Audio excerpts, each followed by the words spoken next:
Donc tout d'abord, merci de nous avoir rejoints pour ce webinaire. Nous sommes toujours sur la première saison qui est le final aujourd'hui, qui est sur le sujet, la thématique de comment booster sa productivité en bureau d'études. Donc aujourd'hui, dans cet épisode 4, on va parler de la méthode Kanban, qui est une méthode assez connue dans le monde de l'industrie, dans le monde de l'informatique, mais assez peu au final dans le monde des bureaux d'études.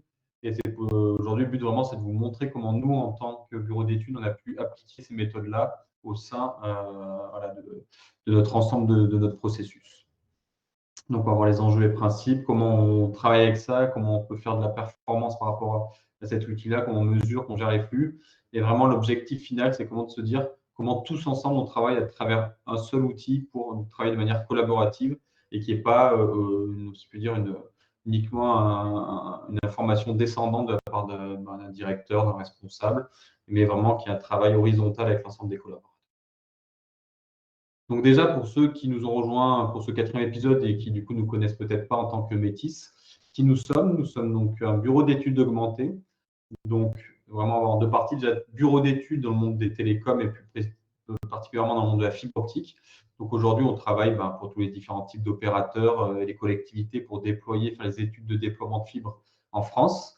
Et on se dit augmenter, pourquoi? Parce qu'aujourd'hui, les bureaux d'études, j'ai envie de dire, il y a un peu deux façons de faire.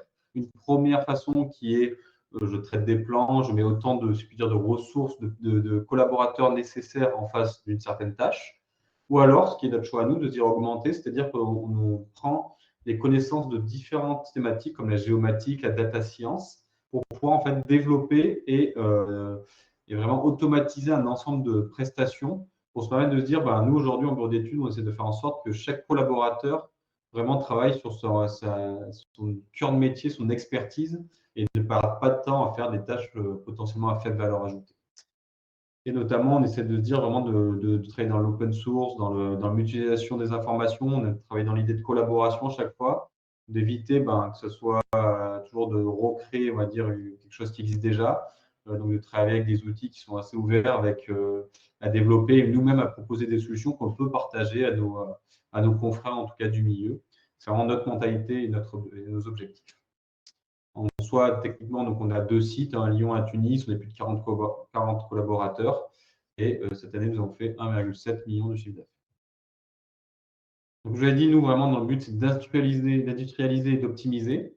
Donc, optimiser dans le sens qu'on va développer des outils pour pouvoir automatiser certaines tâches. Donc, je pense notamment à une personne qui doit parfois, on va sur le terrain, on doit numériser des plans, on doit remettre des informations de manière numérique. Et ça, essayer de l'automatiser pour que les personnes ne passent pas leur journée à faire un copier-coller, mais à l'inverse, qu'elles aient un outil en tout cas qu'ils font à leur place et qu'ils puissent vraiment travailler sur son cœur de métier. Donc voilà, libérer nos heures d'énergie et se concentrer sur notre cœur de métier. Industrialiser, c'est si vous avez vu les 3 premiers épisodes, vous l'aurez compris, c'est dans le bon sens du terme. C'est pas industrialiser comme on peut l'entendre parfois dans le mauvais sens, c'est-à-dire vraiment à la chaîne, un travail pénible, répétitif, etc. Donc c'est tout l'inverse en fait. Mais c'est de vraiment processer, que chacun sache exactement ce qu'il fait, quelles données d'entrée il travaille, quelles données de sortie, quels sont les standards à utiliser pour pas qu'il y ait de perte d'information, de perte de qualité. Donc voilà, l'utilisation des standards. Et on utilise beaucoup de d'ETL, donc qui permet de transformer la donnée. Donc l'un des plus connus de notre milieu qui s'appelle FME. Donc voilà, on essaie vraiment de créer des processus et des outils numériques. Donc voilà, si je devais faire une synthèse de Métis aujourd'hui, quelles sont nos valeurs et comment nous travaillons. On va passer dans le vif du sujet, donc qui est aujourd'hui la suivi et gestion par le Kanban. Pour faire une très brève synthèse des webinaires précédents que vous retrouverez sur notre page LinkedIn ou sur notre site. Mais en synthèse, nous avons fait 3 épisodes. Le premier était justement comment organiser ces processus d'activité, comment créer des fiches de poste, comment faire le contour des prestations, comment détecter les expertises de chacun et quel est son domaine de compétences. Le deuxième sujet était vraiment, on a créé un processus, on a identifié des tâches et comment essayer d'optimiser au maximum chaque tâche, dans quelle tâche on devait investir du temps. Le 3e épisode était vraiment de se dire, j'ai fait un processus, je sais qui doit travailler où, de quelle manière pour que ce soit optimisé. J'ai créé des outils pour l'aider. Et comment je fais pour que tout ça ne devienne pas obsolète et continuer à l'améliorer au fil du temps, donc tout ce qui était l'amélioration continue. Donc, à travers ces 3 épisodes-là, on a pu voir différents éléments, dont un aussi qui était un peu en commun avec tout ça, c'est-à-dire que tout ça, ça demande de la création, ça demande de la production et ça demande naturellement avoir un suivi. Donc, les suivis, aujourd'hui, vous avez plusieurs manières de le faire. Vous avez soit un fichier Excel, plusieurs fichiers Excel, même souvent, soit des outils, des très grosses machines, si je puis dire, de suivi, mais qui peut parfois être déjà d'une lente ou trop d'informations, plus d'informations. Hein. Donc, voilà, donc on ne s'y retrouve plus tellement. Et donc, nous, aujourd'hui, ce qu'on va voir, c'est la méthode Kanban, le suivi de gestion par le Kanban. C'est la méthode que nous, Métis, nous appliquons en interne. Donc, je ne dis pas que c'est la meilleure, mais en tout cas, c'est avec plusieurs années d'expérience qu'aujourd'hui, on vous transmet notre retour au final et qui nous a permis naturellement d'intégrer tout ce suivi en un seul suivi visuel. Donc, ça paraît magique comme ça. Et je vais vous présenter qu'il y a un ensemble de contraintes qu'il faut respecter pour que tout ça marche et que ça ne parte pas dans tous les sens. Donc, le comment faire court, ça permet de visualiser des flux. Donc, on va avoir un ensemble de tâches qui vont traverser des tableaux. C'est comme un jeu de Monopoly, on va limiter le travail en cours avec des règles, c'est-à-dire qu'avec certaines règles, on ne peut pas travailler sur le dossier A et le dossier B en même temps. Donc, on va vraiment créer une sorte de Monopoly de la production et des suivis des automatisations. Donc, je vais vous expliquer ça au fur et à mesure de ce webinaire, sachant que le principe aujourd'hui, quand on en arrive là, c'est qu'on a déjà fait le processus, on a découpé notre processus en différentes sous-catégories ou sous-tâches, on veut les planifier, les réaliser, dans le but de les tester, de voir, à chaque fois, le but, c'est de se dire, encore une fois, c'est de travailler de manière, faire petit, vite et bien. Donc, sachant que si j'avais ces petits, vite et mal, le but, c'est de faire un retour sur expérience et de retomber évidemment dans la bonne boucle de vite et bien. On préfère faire petit par petit groupe que faire un énorme groupe et de se dire à la fin, bon, j'espère que ça marche, sinon on a perdu énormément de temps. C'est vraiment l'idée du Kanban et l'idée globalement de l'agilité avec laquelle on travaille, qui a été présentée aussi lors du dernier webinaire. Donc, on rentre dans le sujet. Déjà, Kanban, qu'est-ce que c'est? Parce que bon, Kanban, si on est du domaine, comme nous aujourd'hui, du BTP, dans le domaine des bureaux d'études ou autre, ce n'est pas un sujet peut-être qu'on connaît de loin ou qu'on ne connaît même pas, parce que c'est très connu dans l'approche de Lean et d'Agile, et c'est très connu dans le monde de l'automobile, puisque ça vient de là, le principe de Toyota. Ça a été pris et adopté par tous ces principes-là par le monde de l'informatique et du développement. Et nous, aujourd'hui, on s'est dit, c'était un sujet très intéressant. Comment on va faire pour s'en imprégner dans un mode de bureau d'études, puisqu'il y a des choses qui s'adaptent, d'autres choses qui sont vraiment incompatibles à notre métier, à notre façon de travailler, à ce qu'on produit aussi, la valeur qu'on produit, parce qu'il y a des choses de terrain, il y a des choses numériques, et ce n'est pas que du numérique comme du développement.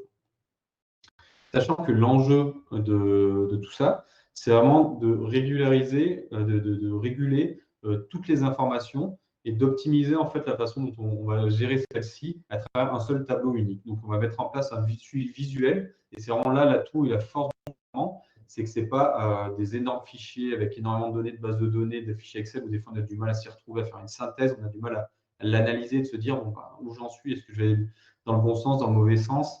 C'est assez dur à voir et ça prend énormément de temps. Alors qu'avec un suivi visuel, naturellement, on prend du recul et on peut analyser beaucoup de choses au final. Vous allez voir. Donc, les éléments, pour bien comprendre qu'on parle avec les mêmes termes, on a tout d'abord une carte Kanban. Donc, une carte Kanban, c'est quoi? C'est ce qu'on appelle un élément de travail représenté sous forme de carte. Vous verrez, par la suite, c'est une carte vraiment, sous symbolique de carte, qui va représenter un ensemble d'études. Donc, ça dépend de votre domaine. Nous, par exemple, ça va être une étude de fibre optique pour aller tirer la fibre dans un immeuble. Si vous travaillez, je prends l'exemple d'un panneau solaire, ça va être une étude pour poser un panneau solaire sur une maison, par exemple. Et c'est un ensemble de types d'études qui va être regroupé dans une carte. Le système Kanban, pour en parler, lui, c'est vraiment le tableau que vous allez créer avec un ensemble de règles qui va vous permettre de faire déplacer ces cartes de colonne en colonne. Donc, on va dire c'est le plateau de jeu, si je puis dire, le plateau de jeu sur lequel vous allez travailler. Et la méthode Kanban, c'est la globalité, c'est l'ensemble de tout, c'est vraiment une conduite, une façon de travailler qui permet le changement, c'est la façon de travailler, le changement de manière de suivre. L'objectif de tout ça, évidemment, c'est comme j'ai pu le dire déjà précédemment, c'est que le but, c'est de limiter le travail en cours. Souvent, en bureau d'études, un des pièges, c'est de un peu tout commencer, il y a des urgences là, il faut prendre ce projet à tel temps, etc. Et au final, il y a peut-être trop de choses qui sont commencées et rien n'est terminé. Donc, il faut commencer par terminer avant de recommencer quelque chose. C'est un peu l'idée, donc c'est limiter le travail en cours pour livrer le plus rapidement des dossiers et qu'on ait un système fluide. Le deuxième, c'est donner de la visibilité parce que ce qui peut se passer aussi, c'est que, j'imagine, dans votre domaine, vous allez avoir des clients qui vous demandent où est-ce qu'on en est, quelle est la date de livraison, quand est-ce que vous prévoyez de le faire. Et ça, parfois, on ne sait pas trop l'estimer, on dit je ne sais pas trop, ça va dépendre la donnée d'entrée, de la quantité, bon, je ne sais pas. Et vous verrez qu'avec les indicateurs que je vous présenterai en fin de webinaire, c'est quelque chose que vous allez pouvoir passer à travers, je peux dire, grâce à l'expérience. Plus vous ferez des dossiers à travers ce système Kanban, plus vous allez avoir en fait une notion de temps de production et temps de livraison, que je vous parlerai à la fin, et qui va vous permettre dès le début de dire quand quelque chose rentre dans ma machine, je sais approximativement qu'il me faut 6 jours, 7 jours, 2 semaines pour qu'elle sorte de cette machine-là et que du coup retourne chez mon client. Donc ça permet vraiment de donner une visibilité aux clients et aussi à nous-mêmes, évidemment, en tant que bureau d'études, savoir où on en est, combien on a de dossiers en stock, en cours de contrôle, etc., etc. Mesurer et gérer les flux de travail. Donc, c'est vraiment les indicateurs. Là, c'est la partie indicateur pour pouvoir, à la fin, de se dire justement où est-ce que je pêche. Peut-être qu'aujourd'hui, je pensais que j'avais assez de postes de contrôleurs d'études ou qui vérifient le travail effectué. Et grâce à ce visuel-là, on va vite voir où sont les goulots d'étranglement, où sont les bouchons, et du coup, peut-être permettre une action derrière, mettre vraiment en valeur l'action à mettre qui est soit de recruter un collaborateur supplémentaire, soit peut-être revoir la façon de travailler ou peut-être l'échantillonnage. Bref, ça ne répond pas à la question de ce qu'il faut faire, mais ça permet de mettre les interrogations plutôt au bon endroit. Donc, c'est déjà quelque chose de très, très puissant. Augmenter la transversalité de chacun. Donc, vu qu'on va travailler, on va jouer à travers un plateau, le but, c'est de travailler de manière commune et on va pouvoir, en fait, avec un ensemble de règles, se dire, là, il y a un bouchon ici. Au lieu de recommencer quelque chose et accumuler des bouchons derrière, parce que moi, ce n'est pas mon rôle en soi directement de faire ça. Et si j'ai la compétence, parce que ça, vous le saurez si j'ai la compétence ou pas, grâce au premier webinaire, si vous retombez dessus, vous verrez comment détecter tout ça. J'ai la compétence, même si je travaille sur la tâche A, mais j'ai la compétence de la tâche C. Je vois que par le jeu, je ne peux plus travailler sur la tâche A que sur la tâche C. Et ben, je vais faire de l'entraide, aider là-dessus pour débloquer et que le système redevienne fluide. Donc, c'est vraiment que chacun travaille sur différentes parties, ce qui va aussi évidemment apporter de l'implication de la part des collaborateurs, de la valeur et que ça va les motiver au quotidien, en plus de faire un système de collaboration et d'aider encore une fois, éviter que quelqu'un soit en surcharge, en sous-charge et que l'ensemble de votre système marche de manière autonome avec l'ensemble des collaborateurs. Partager des objectifs, les résultats. Encore une fois, souvent dans les bureaux d'études, on a un souci, c'est que qui remonte, c'est que les collaborateurs travaillent, mais ils ne savent pas où on en est, est-ce qu'on est bien, pas bien par rapport aux résultats de l'entreprise, est-ce qu'on va dans le bon sens. Là, je ne parle pas uniquement de financier, parce que les indicateurs, on a pu le voir aussi lors du deuxième webinaire, ce n'est pas uniquement de l'argent, il va y avoir beaucoup d'indicateurs différents, le nombre de dossiers produits, ça peut être un indicateur qui évidemment dans le fond réfléchit par rapport un sujet financier. Mais en tout cas, si on parle de nombre de cartes qui doivent être sorties par semaine, par exemple, c'est autre chose. Et ça permet directement chaque jour ou chaque semaine d'avoir un état des lieux de où on en est et donner aux collaborateurs une visibilité du jour en jour des résultats et qu'eux-mêmes se sentent impliqués en disant ah, attention, là, on n'est pas bon, il faut vraiment qu'on mette un coup de boost ici ou là, là. Plutôt que de se dire bon, on a travaillé pendant 1 mois ou 2 mois, on va analyser notre performance. Ah, en fait, on n'est pas du tout bon. Ça fait déjà 2 mois, c'est dommage, on a perdu 2 mois de mauvais résultats, entre guillemets, alors que peut-être on aurait pu identifier tout ça au bout de déjà 2 jours ou 3 jours, grâce à ce système. Donc voilà, l'ensemble des objectifs, vraiment un but final qui est vraiment de s'améliorer de manière collaborative. C'est vraiment un outil, ce n'est pas un outil magique, c'est un outil qui travaille de manière empirique avec le temps. C'est-à-dire qu'à chaque fois, on va avancer, il y a des choses qui vont sortir, il faudra adapter les règles du jeu. Et au fur et à mesure, tous ensemble, ça va toujours pour permettre ces objectifs-là. Il n'y a pas une règle qu'on met dès le début, ça marche tout le temps et c'est terminé. Non. Là, c'est vraiment de manière empirique. C'est avec l'expérience, avec la remise en question. On adapte jusqu'à avoir un système qui est bon. On va dire, c'est comme si vous avez préparé un bon cocktail. Vous n'allez pas faire toujours le bon cocktail du premier coup. Vous allez ajuster vos doses jusqu'à ce qu'il soit parfait. C'est vraiment le même principe. Donc, comment ça s'organise tout ça? Donc, c'est bien beau, mais comment on organise ça?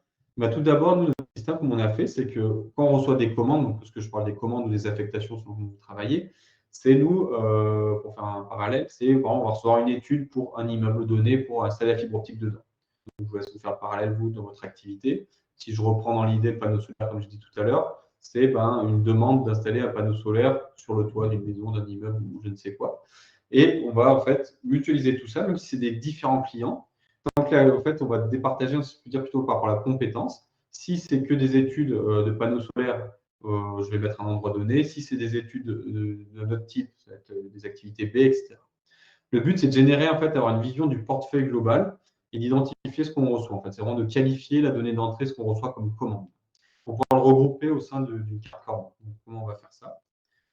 Donc nous, pour donner un exemple, c'est vraiment à quoi ressemble aujourd'hui notre petit tableau, c'est un extrait. Donc là, on a quand même une phase Excel. Hein. Je ne vous cache pas qu'on n'a pas pu s'en séparer totalement.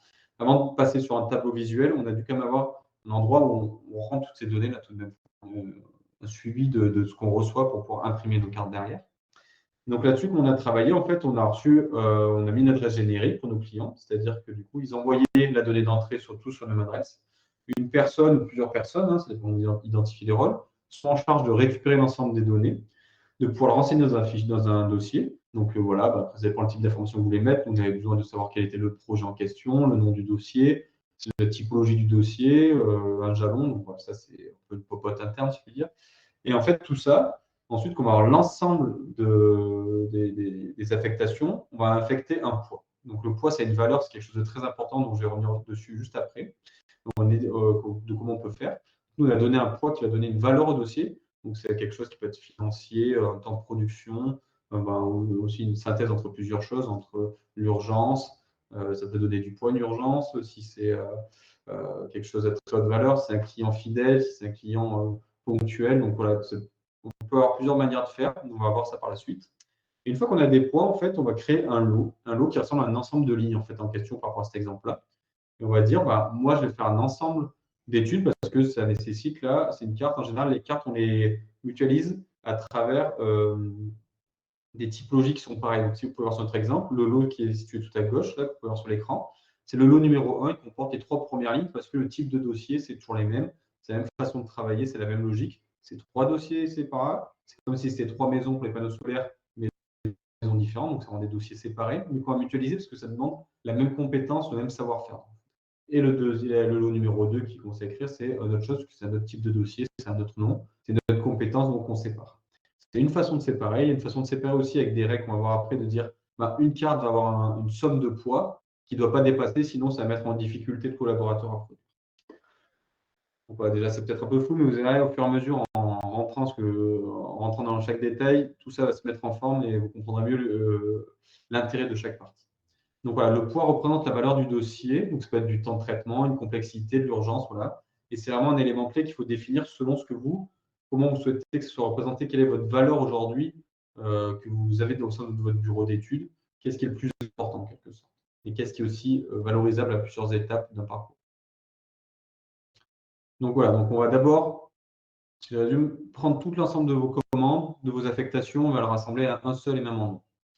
Ensuite, on va créer une carte, donc un lot, on appelle ça un lot, une carte Kanban. C'est-à-dire, comme je disais tout à l'heure, on a pris un ensemble de dossiers qui, pour nous en tout cas, on a identifié de la même compétence, la même technicité. On l'a mis ensemble. On a mis une typologie, un lot ne doit pas excéder un certain poids maximum. Donc le poids, je dis, ça peut être une valeur. Donc une valeur, par exemple, ça peut être le nombre de dossiers à l'intérieur, aussi ça peut être qu'un nombre de dossiers. Vous savez que si la personne n'a plus de dossier, ça ne va pas avancer, parce que c'est pas assez fluide. Ça peut être une valeur financière. Voilà, donc un lot doit avoir un identifiant unique. Et du coup, c'est un exemple. Une carte Kanban, voilà, ça a d'abord un identifiant, une priorité, c'est urgent, pas urgent, par exemple, une date d'entrée, une date de sortie. Vous verrez pourquoi par la suite. Et un titre bien identifié. Donc, voilà, ça, c'est le principe logique de la carte de Kanban, comme le système le demande. Et nous, c'est l'exemple en dessous de ce qu'on en a fait. On a un nom de projet, on a l'urgence si c'est un dossier normal, donc, qui doit être produit normalement, ou si c'est une urgence, si c'est une reprise, on va la catégorifier avec un numéro unique qui est la carte 1129. Les listes des dossiers qui sont, dans cette carte-là à traiter, la date d'affectation, la date de livraison, une valeur, la typologie à droite que c'est, et les différentes personnes qui ont travaillé, que je verrai au fur et à mesure du tableau, les différentes personnes qui ont travaillé en fait sur la carte en question. Ce n'est pas le dossier, mais la carte en question qui représente un ensemble de dossiers. Donc voilà, on a un ensemble de dossiers, on concatène tout ça dans un seul tableau, on fait le tri de ce qui va ensemble et ce qui ne va pas ensemble, on les met dans une carte. Ensuite, il faut créer le système Kanban. Le système Kanban, c'est le plateau de jeu, c'est vraiment comment s'appelle, le tableau, si je puis dire, sur lequel vous allez faire vivre votre carte. Ensuite, donc ils ont un début, une fin. Là, il y aura la question de la valeur qui circule, parce que toutes les règles vont dépendre de ça.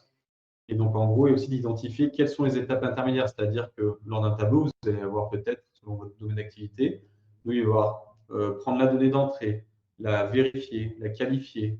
Ensuite, on va passer si elle est bonne en phase de production. En phase de production, ça va être sous-divisé en la production, le contrôle, la livraison, ou sinon, même avant, on pouvait penser à l'affectation à un autre sous-traitant, la dernière partie de la livraison au sous-traitant, questionnaire satisfaction.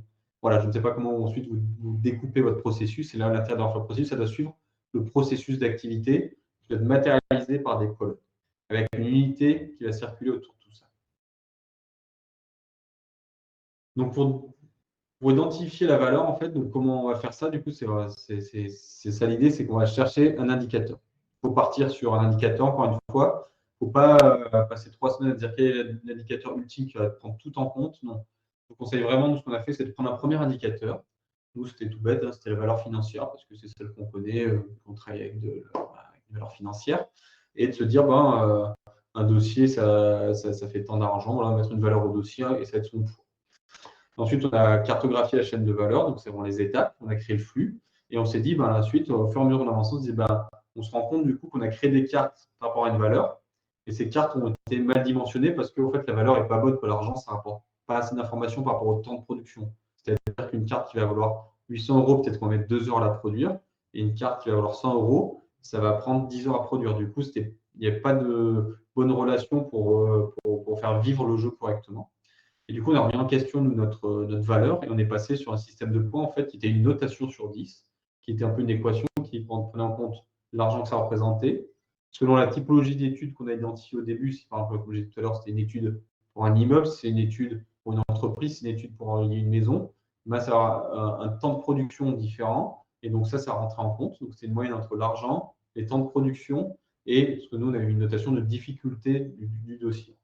Et l'ensemble des trois faisait une note en fait, qui nous permettait par la suite de vraiment donner une valeur, un poids qui a plus de sens pour la carte pour donner. On savait que la personne avait un poids de 8, on savait que cette carte allait prendre beaucoup plus de temps qu'un poids de personne qui avait une carte de 2. Donc là, ça avait un sens logique par rapport à notre processus, alors qu'une valeur financière n'avait pas ce sens-là et ça faussait les règles du jeu. Donc voilà, c'est vraiment la valeur, c'est toujours pareil, c'est de travailler de manière empirique, en mettre commencer par une, et que vous allez vous questionner, peut-être que ce n'était pas la bonne valeur à mettre en avant, et du coup, on va changer au fur et à mesure. Donc voilà, c'est un exemple de le flux, c'est quoi? On va faire c'est un cas, là, notre carte est au marketing, elle passe en conception, en développement, en recette, en déploiement. Et du coup, ce qu'il faut bien prendre en compte, c'est comme on a dit tout à l'heure, il faut vraiment aussi une valeur qui marche à tous les endroits, qui a un sens à tous les endroits. C'est-à-dire que si vous devez faire le contrôle de la donnée d'entrée et ensuite la production du contrôle de l'enquête satisfaction, on voit bien que l'enquête satisfaction et la partie en production d'un dossier, c'est quand même deux choses différentes, sûrement deux collaborateurs différents avec des compétences différentes. Du coup, il faut que la carte de valeur ait un sens pour les deux. Si c'est que le temps d'une production du dossier ou la difficulté de la production du dossier, à un niveau enquête de satisfaction, ça n'a peut-être pas de valeur d'avoir un poids de difficulté du dossier, sachant que eux, ils n'ont pas de lien direct avec la production. Donc, il faut vraiment prendre ça en compte, que ça marche, c'est du sens pour l'ensemble de la chaîne. Donc voilà à quoi ressemble pour nous, dans l'idée, en fait, ensuite un modèle de données. Donc le but vraiment de ce modèle conceptuel, c'est de pouvoir visualiser l'avancement des dossiers, savoir qui travaille sur quoi, quand, et d'identifier surtout les prochaines actions. C'est vraiment toujours porté vers le futur. C'est-à-dire qu'aujourd'hui, donc ça c'est un peu un cas théorique que je vous ai mis en premier lieu, c'est activité 1, 2, 3. Et eux, ils disaient juste, par exemple, si je pense à production, qualité et livraison, c'est soit en train d'être fait, soit c'est fait. Ils ont redivisé en deux la colonne. Il y a plusieurs façons de faire. Nous, on l'a adapté pour notre domaine de fibre optique, par exemple, où on avait en fait un côté le bac à sable, ce qu'on appelle le bac à sable, c'est toutes les cartes en affectation qui arrivent et qu'on n'en a encore rien fait. En fait, on les a chez nous, mais personne n'en a pris encore compte et pas lancé dans la machine. On a fait une partie affectation, on avait contrôlé les données, voilà, c'est à contrôler, on contrôle, est-ce qu'il y a des blocages déjà à ce moment-là, est-ce que ça doit repartir chez le client, est-ce que c'est prêt, on passe à la phase d'ingénierie, on monte le dossier, etc. On a redécoupé de cette manière-là, on s'inspire de ce dossier-là. Donc en haut, les grandes étapes sur la partie d'en haut et sur la partie gauche, qui va se dire de manière horizontale, on va avoir la partie vraiment du collaborateur. Ce qui permettra en fait avec la carte, on va la mettre dans une case et on pourra se dire, cette carte avec cet ensemble de dossiers-là, actuellement, elle est dans la partie, par exemple, ingénierie en cours, avec le collaborateur numéro 3. Donc, il y a cette partie-là, on sait exactement sur quoi travaille la personne. Et vu que c'est un jeu de plateau, en quelque sorte, c'est que la personne va devoir elle-même, en fait, naturellement dire « j'ai fini ma carte, je la passe à la partie en cours ». Et vous verrez que grâce aux règles, etc., on peut et naturellement, en fait, on va se dire peut-être que c'est moi qui ai la compétence qui va faire la prochaine étape. Comme par rapport aux compétences, on va se dire bah non, là, c'est plus ma partie, je passe la carte en cours chez le collaborateur numéro 1 sur notre partie. Et en fait, naturellement, vous allez affecter des dossiers, vous allez avoir un processus où les gens vont eux-mêmes en fait, s'auto-alimenter entre tous et ça permettra justement de, s'il y a un problème, de ne pas toujours être dépendant d'un responsable qui va dire ah non, bah, c'est toi qui prends la tâche, non, c'est le numéro 3, numéro 4, donc Alexandre, Sylvain, Armel, n'importe. Et plutôt de se dire bah, les personnes avec les règles du jeu, naturellement, ça va leur dire bah, ça serait à toi de faire cette tâche-là pour pouvoir débloquer le système et nous aider. Donc, c'est vraiment le principe d'autonomie qui se met en place grâce à cet ensemble de cartes et de tableaux. Donc, les limites, donc c'est important parce que là, on peut se dire bah, alors là, j'ai un tableau, j'ai des cartes, ben, je mets toutes les cartes sur le collaborateur numéro 1 dans la tâche numéro 4. Je mets tout ici, puis il se débrouille, il va bien produire, il se débrouille. Bah non, sinon ça n'a pas de sens. On va faire un bouchon à l'endroit pendant que des gens seront en surcharge, d'autres seront en sous-charge, ça n'a pas de sens. Donc, il faut faire des limites dans les deux sens, que ce soit horizontal ou vertical, afin que sur chaque étape, il n'y a pas de bouchon sur une étape particulière, et à l'inverse, qu'une personne ne soit pas en surcharge ou en sous-charge. Donc, chaque ligne et colonne sont limitées. Les limites hautes, en fait, souvent, ça aussi, les limites, c'est quelque chose que vous allez devoir en poser une. Au début, je vous avoue que ça va être un peu au feeling. On va dire, bon, bah, je pense qu'il faut que. Nous, on a fait un nombre de cartes qu'il y avait en cours en même temps. On s'est dit, bon, bah, là, je pense que sur cette étape-là, il ne faut pas qu'il y ait plus de 2 cartes en même temps. OK. On s'est vite rendu compte qu'il y a 2 cartes, ben, le système se bloquait à cet endroit-là et que pour autant, les gens n'étaient pas en surcharge. C'est-à-dire que les gens n'avaient pas trop de dossiers en cours, mais tous bloqués à cet endroit-là. Donc, le système n'était pas fluide. Et dans ce cas-là, en montant un peu la limite, ben, ça permet ou en réduisant plutôt, excusez-moi, en réduisant, ça permet que les gens s'étaient focus direct, dès qu'il y a une carte dedans, étaient focus dessus. Et ça débouche justement ce système-là et permet d'avoir un système plus fluide. Donc, ces limites hautes ne mettent pas suffisamment le système sous contrainte. C'est que si vous mettez partout, on a le droit à mettre infiniment des cartes dans chaque partie. Bon, c'est sûr que votre système, il ne va pas marcher puisque tout va partir dans n'importe quel sens, ça ne changera rien, il n'y aura pas de règles, il n'y aura pas d'autonomie puisque on dira ouais, ok, toutes les cartes sont ici, mais on a le droit, donc c'est pas grave, on attend que ça se débouche et puis on attend. Quoi. Non, en effet, il faut préférer les limites basses pour mettre justement qu'il y ait moins de travail en cours et on revient sur le principe de faire petit, vite et bien que ça sorte et qu'on fasse beaucoup de fois ce système-là plutôt que énormément, énormément, énormément et tout sort à la fin et qu'on risque peut-être d'avoir des problèmes de qualité. Et pour réduire, donc voilà, réduire le temps de cycle et fournir de la valeur plus rapidement. Directement, ça sort plus vite, on voit plus vite où on en est sur les objectifs, partager, on sait où on en est, on sait où est-ce qu'il faut mettre le coup de boost s'il y a besoin, etc. Et tout ça, voilà, c'est pour vraiment travailler de manière empirique. Encore une fois, je répète, mais c'est le système qui veut ça, c'est une manière dont ça fonctionne. Pour commencer, il faut poser quelque chose. Et au début, nous, pour vous dire, on a travaillé dessus pendant un peu plus de 6 mois avant d'arriver à un système qui, en tout cas aujourd'hui, fonctionne relativement bien. Et même encore aujourd'hui, selon les activités, si on gagne un nouveau marché qui fait rentrer à notre sujet, ça peut remettre en cause certaines limites, remettre de façon certaines étapes aussi. Donc, ça remet toujours en cause. Donc, c'est quelque chose qu'il faut travailler de manière continue. Mais globalement, on va dire qu'en moyenne, sous 6 mois, vous allez trouver votre c'est un effort faire pendant 6 mois d'accepter ces contraintes-là et d'arriver. Et naturellement, après, c'est bénéfique pour tout le monde, puisque les gens prennent de la responsabilité et de l'autonomie et que tout le monde sait quoi faire à quel moment individuellement. Il y a de manière collaborative, il n'y a pas besoin d'avoir un responsable à chaque fois et d'avoir une information descendante qui arrive. Et c'est moins sympa dans la vie de tous les jours et ça donne plus de motivation. Donc, voilà, vraiment impacter des limites, mettre des limites à chaque fois. Définir. Comme je disais, on peut comparer ça. Du coup, je parlais d'un plateau de jeu pour parler du tableau de flux. On peut parler vraiment d'avoir un jeu, je peux dire presque faire la comparaison avec un jeu de société. On a des cartes, on a un plateau, on va avancer, mais pour avancer, comme dans tous les jeux, il faut des règles. Sinon, encore une fois, s'il n'y a pas de limite, pas de règles, les gens peuvent faire, je peux dire, tricher. Et si je fais comparaison à un jeu, et du coup, le jeu n'a plus de sens et ça n'apporte pas de résultat. Donc voilà, rendre explicite les règles pour chaque étape. À quoi ça sert chaque étape? Qu'est-ce qu'on doit faire à chaque étape? Qu'est-ce qu'on va en donner d'entrée, qu'est-ce qu'on va en donner de sortie et qu'est-ce qu'on en fait au milieu de tout ça en termes de production. Ce qu'on appelle nous les 10 commandements, c'est vraiment là et chaque partie, c'est tu déplaceras ta carte une fois que tu as réalisé l'ensemble des dossiers de la carte et non pas quand tu as fait 90% de la carte, par exemple. Et définir des objectifs et une temporalité pour se dire à chaque fois où est-ce qu'on en est. Donc nous, par exemple, un petit extrait à droite, j'ai mis les règles de fonctionnement. Voilà, donc les lots doivent respecter des limites. haute. Nous, on n'avait pas mis de limite basse, par exemple. Voilà, l'eau n'est composée que de dossiers d'un même projet. Donc ça, c'est libre, ce n'est pas obligatoire. Peut-être que vous pouvez mélanger comme j'ai dit tout à l'heure, par rapport aux panneaux solaires, faire une carte avec tous les panneaux solaires qui relient les panneaux solaires d'immeubles, même s'ils n'ont pas la même adresse. Nous, on avait fait le choix, en quelque sorte, de dire tous les panneaux solaires qui correspondent à une adresse, on les met dans une même carte. Si c'est notre adresse, ça serait notre carte. C'est un exemple, faire un parallèle, peut-être qui n'est pas très bon, mais nous, dans le domaine de la fibre optique, ça a du sens. Et du coup, on a mis des règles pour savoir comment créer ces cartes et qu'est-ce qu'on en fait. Les objectifs, on en revient dessus, c'est-à-dire qu'on a défini un poids. Donc, un poids, c'est de la valeur. La valeur, ça dépendra du sens où vous le mettez. Parce que, comme j'ai dit encore une fois, c'est de l'argent, c'est du temps de production. C'est une note que vous avez inventée qui dépend de plusieurs facteurs, comme on l'a fait. Et c'est de se dire, en fait, chaque semaine, ce qu'on s'est dit, les raisons de la semaine, on fait la somme des poids de chaque carte. Ça donne un résultat total, donc une note à la fin.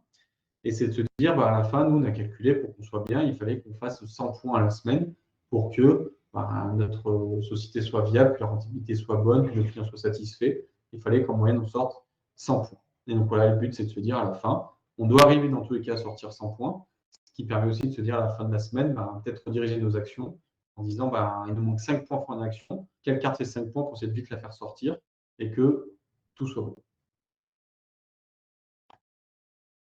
Donc voilà, là, ça peut dézoomer du coup pour que vous puissiez voir, mais on retrouve du coup un peu le tableau de jeu, donc le tableau de flux Kanban, avec du coup les différentes étapes, les différentes personnes, collaborateurs du sujet sur la gauche, avec sur les limites horizontales et verticales, ce qui fait que si je prends la case affectation à contrôler Vincent, je pourrais mettre dans cette case-là que 2 cartes maximum, parce que la limite verticale me l'oblige. Et par contre, Vincent peut prendre encore 2 cartes ailleurs. Par exemple, il pourrait prendre 2 cartes, une dans ingénierie en cours et une dans ingénierie hockey, par exemple. Donc voilà, le but, c'est à chaque fois, c'est d'essayer de voir que les personnes et les limites soient complètes au maximum partout. Et si les limites, pour créer un bouchon à un endroit donné, si tout est bloqué à un endroit, on verra où est-ce qu'on est dans. On a des difficultés. Est-ce qu'il faut mettre une action particulière? Est-ce que c'est les limites qui sont trop basses? Peut-être. Est-ce que c'est peut-être qu'il manque de collaborateurs pour pouvoir effectuer cette tâche-là avec ces compétences-là?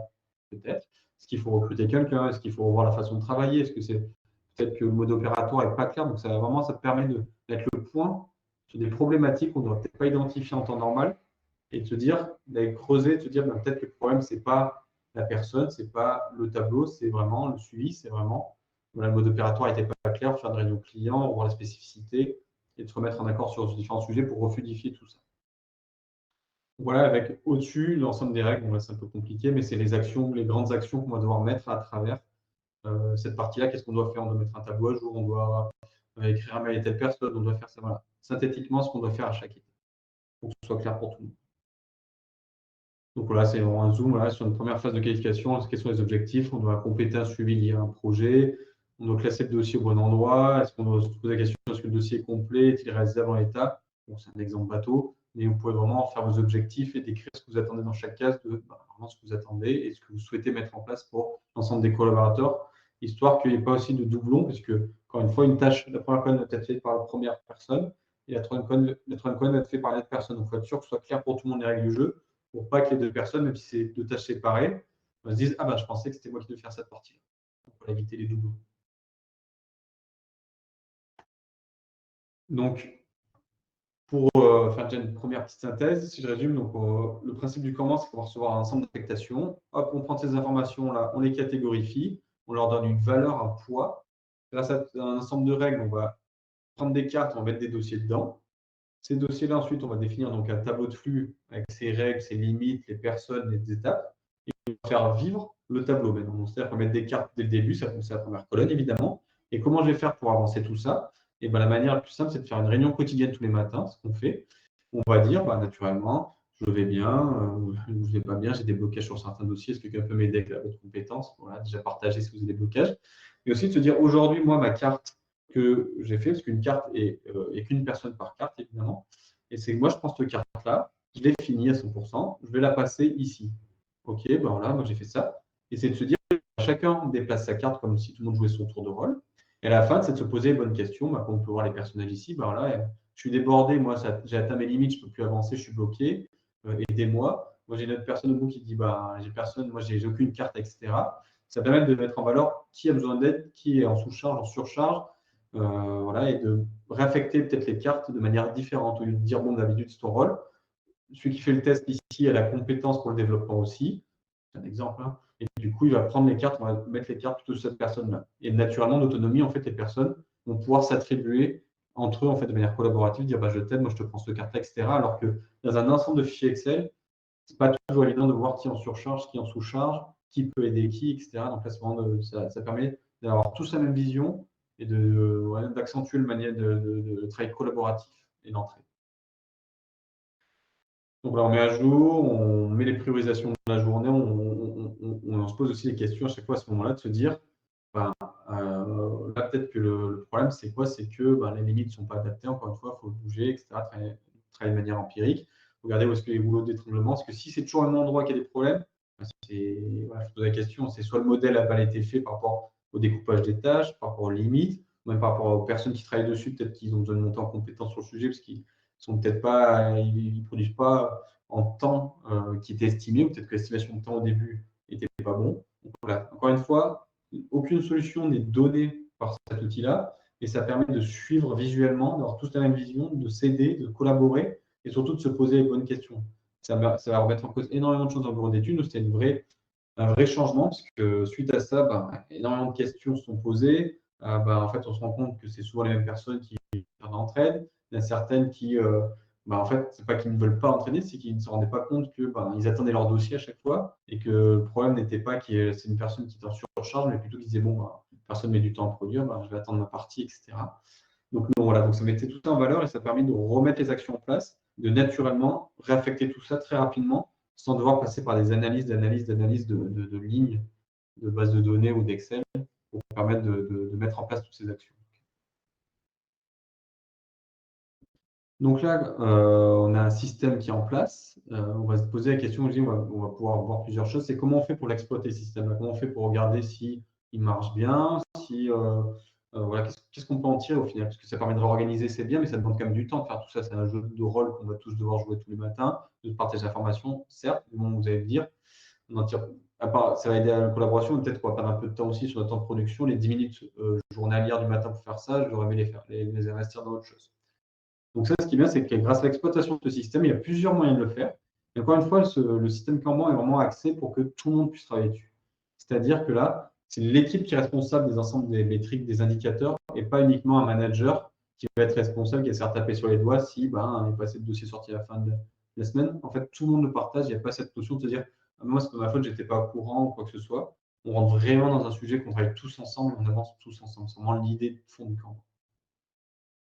Donc, quels sont ces différents ces différents moyens d'exploiter tout ça?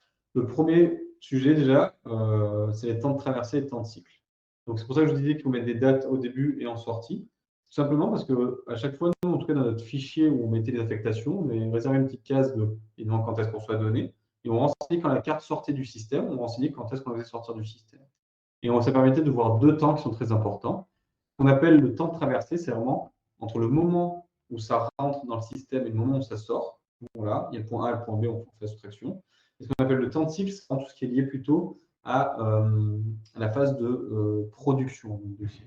Donc, je parle notamment du fait on va produire un dossier, ensuite il y aura une enquête de satisfaction, je sais pas, un sujet de communication, de marketing ou de déploiement chez le client. Ce n'est pas de la production du dossier en soi, c'est partie du dossier, mais ce n'est pas la production du dossier. On différencie bien ces deux temps-là. Et ça permet en fait naturellement de voir aussi où est-ce que ça peut voir déjà la première chose, c'est que si le temps de cycle est très court et le temps de traversée est très long, il faut se poser des questions sur est-ce que c'est nécessaire d'avoir autant d'étapes à côté du temps de production pour arriver jusqu'au bout, parce que ça impacte beaucoup de temps. Ça permet de voir l'évolution en fait. Vu qu'on met sur chaque carte, on va avoir un temps sur chaque carte par rapport à un poids, de se dire le temps qu'on met à sortir, ça permet de voir justement si notre temps augmente, donc ce qui est plutôt mauvais signe, c'est-à-dire qu'on met de plus en plus de temps à produire et à sortir, ce qui met en valeur peut-être que le système est encore une fois pas très bien réglé, parce que si le temps augmente, c'est soit qu'il y a un problème de compétence, encore une fois, il y a une question à se poser, soit que le système est mal fait, parce que ça fait que bouchonner un endroit, un boulot d'étranglement, et ça ne sort pas de manière fluide et rapide. Et encore une fois, c'est-à-dire qu'on aura peut-être énormément, enfin, normalement, on ne peut pas, grâce aux règles, si elles sont bien, les limites, si elles sont bien mises en place. Et naturellement, ça veut dire que tout va sortir d'un bloc peut-être à la fin. Et ça, c'est très mauvais d'une pour le client parce qu'on n'aime pas trop recevoir tout d'un coup. On aime plutôt recevoir les choses en tant que client au fil de l'eau. Et deuxièmement, vous, ça fait perdre de la valeur, puisque d'avoir une valeur peut-être quotidienne ou hebdomadaire ou mensuelle selon où vous travaillez, vous allez avoir peut-être une grosse valeur à un instant T et très peu de valeur tous les autres jours. Donc voilà, le but, c'est d'arriver à chaque fois, grâce à ce temps de traversée, l'analyser. Et comment on l'analyse? Grâce à une carte de contrôle, ce qu'on appelle. Tous les jours, en fait, vu que chaque carte, dès qu'elle sort, on va lui mettre un temps. Et on va mettre ces temps, et ça va permettre en fait d'avoir une courbe des temps chaque jour, de combien on met de jours, ou si en heure, ça dépend vraiment de la rapidité de votre produit que vous sortez, ou de mettre un nombre de temps en jour à chaque fois, combien de temps on met, et avec ça, de faire une courbe de tendance. Ça permet naturellement de se dire, si on continue à cette allure-là, on ne fait qu'augmenter la pente, donc il faut vite faire une action. Si ça diminue, évidemment, c'est très bon signe. Mais du coup, ça alerte aussi de se dire, si ça diminue drastiquement, est-ce qu'on n'est pas, soit le système est très bon, ça a très bien marché, soit aussi se dire, est-ce que les gens ne vont pas trop vite et qu'on a un risque peut-être de qualité ou autre chose. C'est la question, encore une fois. Et enfin, dernier point qui est très important, c'est que ça permet aussi de dire, grâce à notre courbe et notre courbe de tendance qui va prendre l'ensemble de ces informations-là, de se dire, en moyenne, je sais dire à mon client, quand je reçois ce type d'information-là, ce type de produit à réaliser, je vais mettre, moi je sais que je vais mettre 5 jours à le produire, mais qu'au total, il va me falloir peut-être 7 jours entre le moment où le client me le donne et le moment où je vais le délivrer. Ça permet dès le début de dire à votre client, c'est ce type de données-là que tu m'envoies, je regarde la courbe de tendance sur mon graphique du Kanban, je sais que dans 7 jours, tu l'as. En moyenne, c'est 7 jours. Je peux déjà donner une première estimation avant même de commencer le dossier et de le regarder.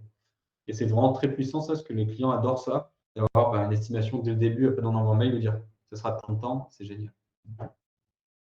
Donc voilà, ça te permet de donner du temps, ça permet aussi de vite voir les changements aussi par rapport à ce que vous allez faire. C'est-à-dire que vous adaptez une limite ou quelque chose, vous allez avoir l'impact sur du temps, le temps de traverser, sur la façon dont ça va être fait.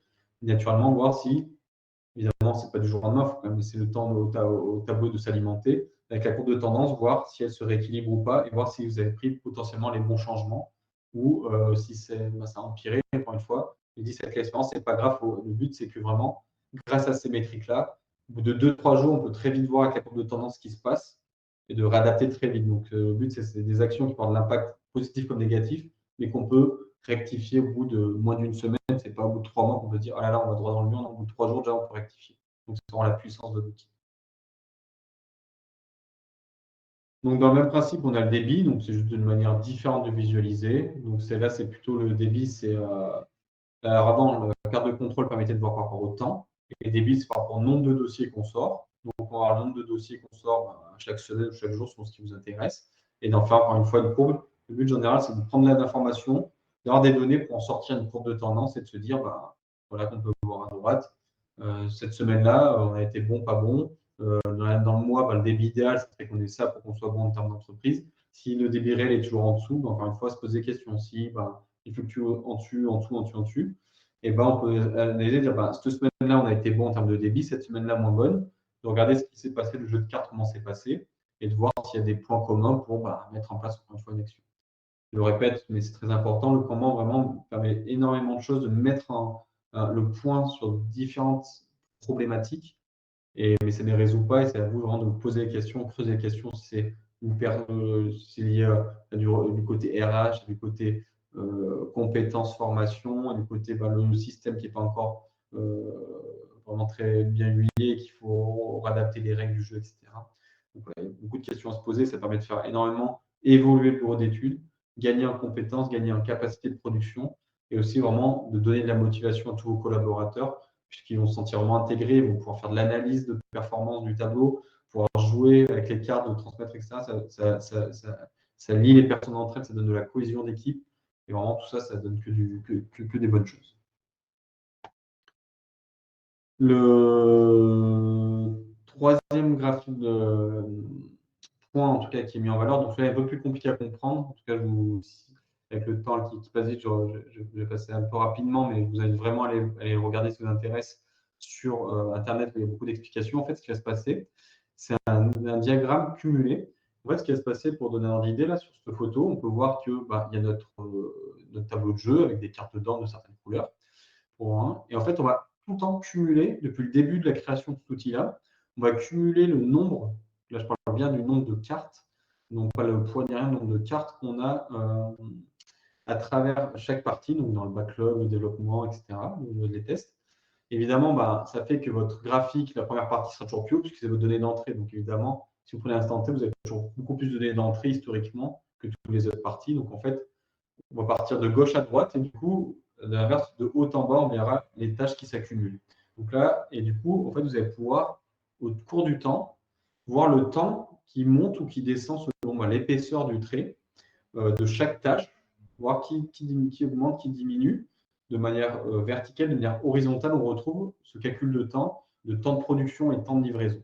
Donc ça donne vraiment énormément d'informations, mais il faut savoir bien lire et bien l'exploiter. Et du coup, ça permet notamment de voir visuellement, au fil du temps, si vos courbes commencent à diminuer, à se toucher, de voir ce qui va se passer et de très rapidement pouvoir voir ce qui va se passer d'ici un mois. Avec les courbes de tendance, encore une fois, si vous voyez là qu'on peut voir dans l'exemple, par rapport au backlog, on voit que la partie développement est en train de s'agrandir vers la partie backlog, c'est-à-dire que le backlog, en anglais, c'est l'équivalent du bac à sable, donc les tâches en attente. Ça veut dire qu'en fait, on est en quelque sorte en train de plus produire tout doucement. La production prend plus de place de ce qu'on a en entrée. Donc là, on pourrait déjà s'alerter de se dire, on voit que ça ne fait que diminuer. Est-ce que le flux va pouvoir continuer? Est-ce que ça continue à diminuer? C'est-à-dire qu'au bout d'un moment, vous n'aurez pas assez de données d'entrée pour alimenter tout votre système. Donc ça, c'est vraiment une interprétation qu'on peut en faire. Après, à l'inverse, si votre donnée backlog, là, comme on peut voir là où il y a la flèche backlog, est trop épaisse, ça veut dire que en fait, il y a trop de choses qui ne sont pas prises en compte, donc ça fait que stocker, stocker, stocker. Et plus ça va stocker, plus votre temps pour sortir va être long, plus vous allez peut-être avoir un mécontentement client. Donc là, on peut faire beaucoup d'analyses grâce à ça, il faut tout analyser. Et encore une fois, l'avantage de ces différents systèmes, c'est vraiment que tout est visuel dans le Kanban. On joue visuellement, on analyse visuellement ces courbes-là et de se dire, et là, je sais que si on continue comme ça, sans faire d'action aujourd'hui, dans un mois, une semaine, 2 mois, soit on va exploser sous la charge, donc ça veut dire qu'il faut mettre en place peut-être une action RH avec du recrutement, soit à l'inverse, dire là, on va crouler, on va manquer de charge terriblement et du coup, les équipes vont être en manque de charge, donc peut-être réactiver les commerciaux pour retrouver du business. On peut se poser des questions, ou à l'inverse, si le temps de contrôle augmente énormément par rapport au reste de la courbe, c'est peut-être qu'il manque de monde avec cette compétence-là pour pouvoir faire fluidifier votre carte, ou peut-être que la limite était trop basse et du coup, ça stocke énormément. Voilà. Les questions, encore une fois, ça met en valeur les questions, à vous d'y répondre avec un plan d'action qui correspond à votre domaine, à votre environnement, de ce qui se passe, évidemment, etc. Donc voilà, c'était le troisième point qui va permettre d'analyser tout ça. Enfin, le dernier point, c'est que par rapport aux cartes, évidemment, le but d'un système comme ça, c'est de ne pas toujours le transgresser, et c'est pour ça que c'est bien de le catégorifier, de ne pas trop en mettre, c'est-à-dire qu'on a toujours des clients qui vont vous appeler en disant « Ah, mon travail il est urgent, là, il faut que ce soit en priorité ». Ça arrive tout le temps. Du coup, ça, c'est un peu avec l'expérience d'identifier les vraies et les fausses urgences, si je puis dire. Mais parce qu'en fait, tout ça, on voit bien, et on le voit encore plus grâce à nos graphiques, c'est que si tout le monde travaille en urgence, c'est-à-dire qu'on ne doit plus respecter les règles, on doit faire vite traverser la carte, quel que soit le coup, et on peut le voir sur cette courbe, en fait, une urgence, peut-être qu'on va le sortir très vite en temps par rapport au temps de traverser moyen, on va le sortir très vite, et ça va vous coûter cher parce qu'en fait, vous allez évidemment prendre la place de quelqu'un d'autre, ça va mettre à défaut les limites, ça va mettre à défaut le travail des gens, bref, ça met beaucoup d'impact, qui fait que cette urgence va vous coûter cher par rapport à ce qu'elle va vous rapporter. À l'inverse, si jamais les dates, s'il n'y a pas de date fixe, d'un moment, il y a une date fixe, il faut catégorifier pour que vraiment qu'il y ait moins d'impact. Il faut toujours essayer de se dire, plutôt arriver à un point, même si c'est pour éduquer le client, comme on dit, mais ce n'est pas toujours évident, j'en suis bien conscient, parce qu'on est confronté nous-mêmes à cette situation. Et c'est d'avoir toujours un temps standard, de se dire, plutôt à l'inverse, de dire, pour cette donnée-là, nous, on sait que grâce à notre système, aujourd'hui, grâce à nos analyses, on sait qu'en moyenne, on la sort en 7 jours. Donc voilà, le client le sait, donc après, à voir s'il est capable de l'accepter ou pas. Parce que s'il est capable, ça permet naturellement que votre flux continue de travailler en continu sans qu'il y ait de problème. Alors que si c'est des urgences, s'il y a des reprises, s'il y a quoi que ce soit, c'est-à-dire qu'il faut transgresser les règles, et qui dit transgresser les règles, il y aura beaucoup d'impact économique. Plus vous êtes standard, plus vous allez gagner en efficacité, en argent, en production, en rentabilité, en tout. Donc on va essayer de catégorifier vos cartes grâce à ces 4 systèmes-là. L'idéal étant d'avoir 100% des cartes en mode standard et non pas en mode urgence, date fixe ou intangible. En ce qui concerne les outils, bon, j'en ai mis quelques-uns, il en existe énormément. Sur la partie gauche, j'ai mis les logiciels libres d'accès gratuits. Donc, il y a le Trello qui vous permet de faire ce type de choses. Il y a évidemment, nous, avant le confinement et donc évidemment beaucoup de télétravail, on travaille énormément sur un tableau physique. Donc, ce qui permettait de rajouter vraiment un système de jeu, de se retrouver tous autour d'un tableau et de réfléchir de manière collaborative, très de manière collaborative. Lié avec un Excel, évidemment, parce que l'avantage des Trello, Jira, Monday, c'est que vous avez cette partie de gestion, vous allez mettre vos données d'entrée directement dedans. Évidemment, sur un tableau physique, vous n'avez pas noté à la main tout ce que vous recevez. C'est pour ça qu'on a créé un petit tableau Excel à côté pour entrer les données d'entrée et pour les analyser. Par contre, à l'inverse, on a les systèmes payants qui est Jira et Monday qui sont les plus connus, à mon sens, c'est les plus performants et qui, eux, est plus poussés si vous avez les moyens. Dedans, ça va permettre de mettre les données d'entrée intérieure. Vous allez avoir votre tableau Kanban qui va traiter de la même manière, vous allez faire vivre. Mais par contre, l'exploitation se fera de manière beaucoup plus automatique qu'avec de l'Excel où vous allez porter l'analyse en visuel. Mais Jira et Monday vous déjà vous faire une pré-analyse en quelque sorte, donc ça pousse encore le système plus haut. Mais en contrepartie, c'est payant. Donc, si je résume, nous, aujourd'hui, ça nous a permis d'avoir un bureau d'études de ce qu'on appelle autonome, dans le sens où aujourd'hui, tous les collaborateurs, c'est son cas de configuration, quoi faire à chaque fois. Il n'est pas en attente d'une information de la part d'un directeur, d'un responsable, de ce que vous voulez. C'est à chaque fois de se dire, je suis là, tout le monde les règles du jeu, c'est celle-ci. Je sais que cette personne-là a tant de travail, cette personne a tant de travail. Donc, naturellement, quelles sont les actions possibles? Et si votre force, votre système, quand il va bien mis en place, les actions, naturellement, donc vous allez peut-être avoir deux possibilités. Et les deux sont faisables et donc sont des bonnes solutions. Et voilà, c'est soit de donner peut-être l'action, c'est de donner, moi, je ne peux pas prendre cette tâche-là, la donner à notre collaborateur ou l'inverse, prendre la tâche d'un collaborateur vers moi pour l'entraider, parce que moi, je suis en sous-charge, etc., vous avez compris. Voilà, de travailler de manière collaborative et de toute autonomie, de ne pas rester bloqué à un instant T. Et voilà, vraiment très important, puisque ça encourage vraiment le collaborateur au quotidien. Ça lui donne de la motivation, de la responsabilité. La méthode est flexible. Donc, l'avantage, c'est que tout est discutable, on travaille avec de l'analyse, avec tous les diagrammes que je vais présenter. On regarde, on analyse, on met un plan d'action en place. Hop, le plan d'action mis en place. Est-ce que ça fluidifie? Oui, non. Quelles sont les analyses qu'on emporte? On se repose la question, etc. C'est un peu quotidien. Au début, c'est presque tous les jours qu'on faisait l'analyse. Au bout de 6 mois, on n'en fait qu'une fois par mois, puisque une fois qu'on a trouvé son rythme, j'ai envie de dire, à part un grand chamboulement en termes de marché, en termes de travail, de personnes, de je ne sais quoi, à part ça, normalement, votre système, une fois qu'il est quand même bien réglé, par quelques réglages mensuels, ça tourne correctement. Donc, c'est un effort vraiment à faire sur 6 mois pour avoir de bons résultats. Le leadership à tous les niveaux, en effet, il n'y a plus de question de c'est lui qui me donne du travail, c'est lui. C'est tous ensemble, on se donne tous du travail, on s'entraide, on s'aide, c'est vraiment une manière collaborative. L'exploitation est très accessible parce que ce n'est pas des énormes graphiques, des tableurs à comprendre, à analyser, etc. C'est très visuel. On sait que si ça se rapproche, on va manquer de charge pour l'avenir. Si ça augmente, on a un problème sur cette colonne-là, il faut analyser. Voilà, c'est très visuel, très accessible pour tout le monde. Et enfin, comme j'ai répété, je pense, assez régulièrement lors de ce webinaire, c'est vraiment de travailler de manière collaborative, qu'on travaille tous ensemble pour analyser, s'aider et qu'on ait tous la responsabilité d'un objectif commun de réussir. J'en arrive au bout de ce webinaire. J'ai essayé d'être concis, et j'espère que ça a été clair, parce que c'est un sujet assez complexe, vous l'avez compris. À savoir qu'aujourd'hui, si vous avez besoin d'accompagnement sur ce sujet-là, que vous souhaitez le mettre au sein de votre bureau d'études, et voilà, vous avez des questionnements par rapport à tout ça, n'hésitez pas à contacter Métis sur la page Métis de LinkedIn, sur notre site internet, notre page contact par téléphone. On fera un plaisir de vous répondre et de vous accompagner, parce que nous, c'est un travail qu'on a fait là sur les 2 dernières années.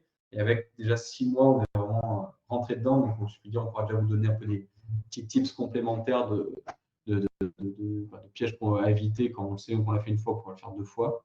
Voilà, n'hésitez pas en tout cas à revenir vers nous. J'espère que ça vous a apporté de l'information, que ça vous a donné envie. Et si vous étiez déjà dedans, peut-être vous donner aussi d'autres pistes. Et en tout cas, voilà, donc, je vous remercie vraiment de votre attention. C'était le dernier point de ce webinaire, comment booster sa productivité. Peut-être qu'on ne parle pas vraiment de manière de booster directement en termes de production, mais l'organisation, si elle est bonne, permet clairement, c'est le meilleur moyen de booster une productivité. Donc, vous trouverez ce webinaire de façon en ligne sur notre site Métis et on fera une communication via LinkedIn. Et enfin, on va vous partager aussi un petit résumé de l'ensemble des 4 webinaires, donc avec les différentes parties sous format d'un petit livre d'une 20-25 pages, avec de manière d'infographie, hein, c'est pas que du texte, d'infographie pour vraiment les idées à retenir, comment les mettre en place. Ça va permettre aussi d'avoir, avec l'ensemble de toutes les informations des 4 épisodes, pouvoir mettre en place des actions sur nos bureaux d'études, j'espère. Et encore une fois, n'hésitez pas si vous avez des questions. Je vous remercie de votre attention. Et maintenant, on va pouvoir passer en questions-réponses, si vous en avez, en tout cas via le chat questions-réponses du webinaire.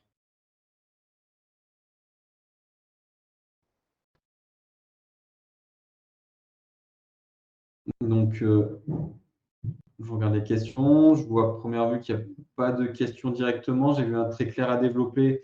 En effet, je comprends, vous voyez bien que là, aujourd'hui, ça fait déjà, on est déjà à 1 heure de présentation. Donc, c'est un sujet qui est tellement vague et gros que, on va dire que en 1 heure, on ne peut pas expliquer qu'un seul morceau sans essayer d'expliquer la globalité, sinon on ne comprend pas la partie. Mais à l'inverse, si on va dire qu'on s'appelle, si on zoome que sur une partie, on ne pourrait pas comprendre l'ensemble du système.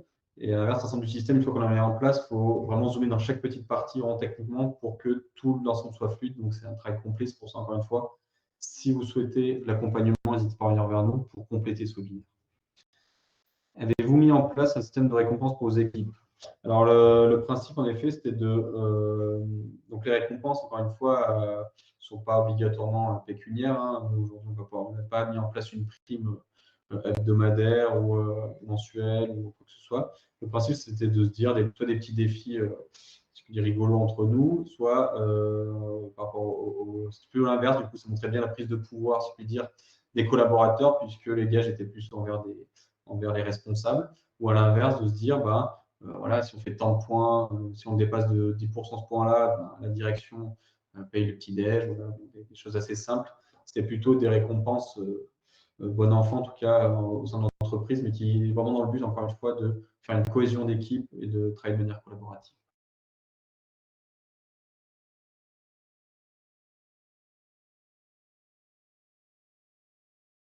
Voilà, s'il n'y a pas plus de questions, je vois, on va en rester là.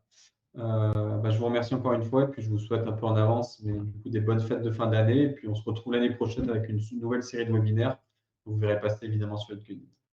Merci à vous et puis bonne journée.